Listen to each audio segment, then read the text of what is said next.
জীবনে যত বড় বিপদ আসুক, ডিপ্রেশনে যদি পড়ে যাও, কোনো সমস্যায় পড়ে যাও, মানে আর কোনো রাস্তাঘাট দেখতেছো না, এখন দেখতেছো দেয়ালে পিঠ থেকে গেছে, চারটা কাজ করবা, ইনশাল্লাহ তুমি ডিপ্রেশন থেকে বের হয়ে আসবা। সর্বপ্রথম কাজ হইলো 2 রাকাত নামাজ পড়ে ফেলবা। উজু করে 2 রাকাত নামাজ পড়ো। নামাজ পড়ে তুমি আল্লাহ তাআলার কাছে পরামর্শ চাইবে, আল্লাহ আমি তো এই সমস্যায় পড়ে গেছি, আমার তো হঠাৎ করে বাবা মারা গেছে, আমি তো এখন চোখে কিছু দেখতেছি না, আমি তো এই অন্যায়টা করে ফেলছি, আমি কি করব? আল্লাহ তাআলা তোমাকে পরামর্শ দিবে। এই কথাটা আমার এক আপা ওই দিন বলতেছে, আমি একটা সিদ্ধান্ত নিয়েছি, নেওয়ার পরে আমি টেনশনে পড়ে গেছি যে হায় আমি এখন কি করব।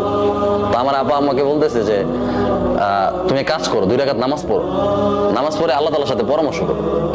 আমি চিন্তা করছি আল্লাহ তাআলার সাথে পরামর্শ করবো কিভাবে। 2 রাকাত নামাজ পড়ছি, নামাজ পড়ে আমি আল্লাহকে বলছি যে আল্লাহ আমি তো এমন একটা সিদ্ধান্ত নিছি, কি করব। তখন দেখি আমার মাথায় নানান চিন্তা আসতেছে, বুদ্ধি আসতেছে, পজিটিভ, বুঝছো? ডিপ্রেশনে পড়ে গেলে প্রথম চেষ্টা করবা 2 রাকাত নামাজ পড়া। দ্বিতীয় যে কাজটা করবা, একা থাকবা।